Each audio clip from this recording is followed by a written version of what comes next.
L'Ouganda est l'un des points de passage majeurs pour les stocks d'ivoire et autres produits de contrebande d'espèces sauvages. Les autorités locales intensifient leurs efforts pour enrayer le commerce illicite. L'Ouganda a récemment entrepris de renforcer le contrôle de ses routes afin de freiner le trafic de produits issus du braconnage d'espèces sauvages. Entre 2014 et 2015, près de 4 tonnes d'ivoire ont été récupérées par les services ougandais de préservation de la vie sauvage. En mai dernier, nous avons saisi une cargaison massive destinée à l'export. Cela ne s'est pas reproduit depuis.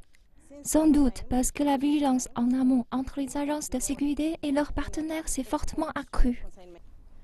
Les autorités déplorent toutefois que les changements fréquents de tactiques d'emballage ralentissent leurs progrès. Ces derniers restent substantiels grâce à l'intensification des opérations. Nos collègues dans d'autres agences sont devenus plus en plus familiers avec ces produits et sont à présent capables d'identifier de l'ivoire lorsqu'ils contrôlent un chargement. Après identification, ils contrôlent la marchandise, peuvent la confisquer et si possible procéder à des arrestations. Les éléphants sont un élément essentiel au secteur touristique ougandais qui rapporte plus de 1,2 milliard de dollars à l'économie du pays. Les efforts actuels semblent fructueux dans la lutte contre le braconnage et le commerce d'ivoire, mais la faiblesse des législations et le manque de coopération entre les États continuent de poser problème.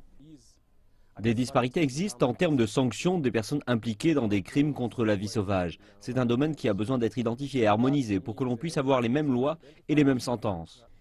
Les statistiques publiées par la Convention sur le commerce international des espèces menacées montrent que plus de 20 000 éléphants ont été abattus pour leur défense en ivoire dans le monde depuis 2014. Des lois harmonisées au niveau régional pourraient jouer un rôle majeur dans la réduction du commerce d'espèces sauvages.